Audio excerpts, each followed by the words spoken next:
2012 मध्ये पुन्हा ते गर्भवती झाली. मग आम्ही डॉक्टरची जवळ जाऊन सर त्यांच्यासोबत मग बोललो आम्ही. मग त्यांनी आम्हाला सांगितलं की या पोरीला HIV आहे म्हणून आणि तिच्या बाबाला पण आहे आणि तिच्या आईला पण आहे बिमारी. मी लहानपणापासूनच सारखी आजारी पडायची. वरच्यावर सारखं दवाखान्यात जायचं, शाळा बुडायची, शाळेतच जायचं नाही. 9वीत एकदमच खूप त्रास झाला मला. ही झाला, गॅस्ट्रो झाला, निमोनिया झाला. मला ते सहनच झालं नाही. परत मग माझी 9वीत काय शाळेलाच गेलो नव्हतो मी. मग एकदम असं ही झाल्यामुळं मी मम्मीला विचारलं एवढं कसं काय ही झालं. मग मम्मीने सांगितलं तुला हे HIV आहे म्हणून.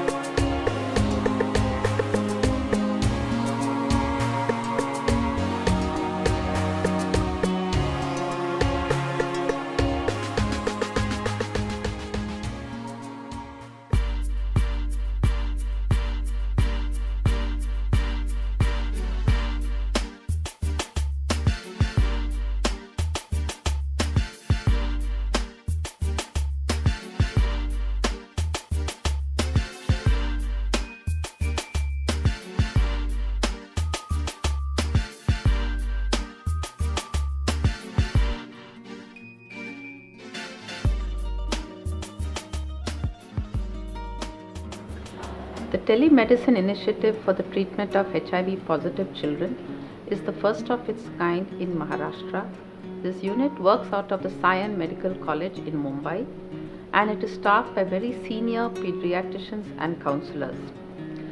It provides a set of treatment and advice over the video conferencing facility and saves the child and his or her parents from traveling that long distance, often more than 500 kilometers, to reach the state capital.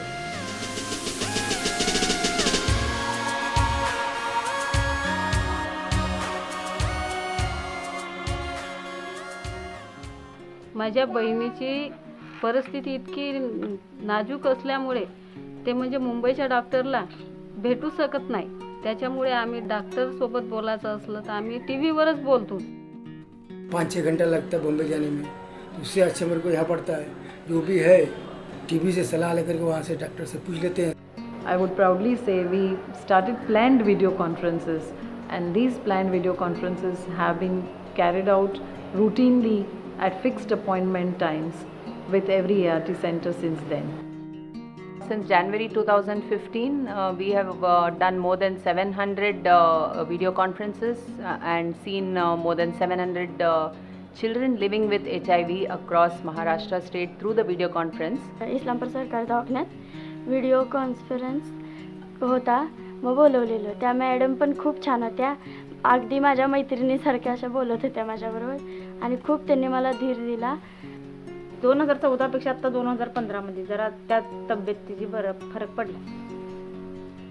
It's been a very useful exercise because we actually get to see the kind of improvement in these children as far as their clinical as well as their immunological parameters. Their adherence has improved, the CD4s have improved, the children are putting on weight and clinically doing much better now.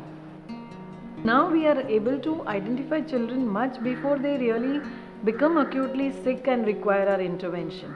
In fact, we are preventing them from becoming acutely sick. UNICEF is very proud to be associated with this initiative as it addresses the perspective of equity in reaching out to the most disadvantaged children from the vulnerable areas and the most remotest areas of the state.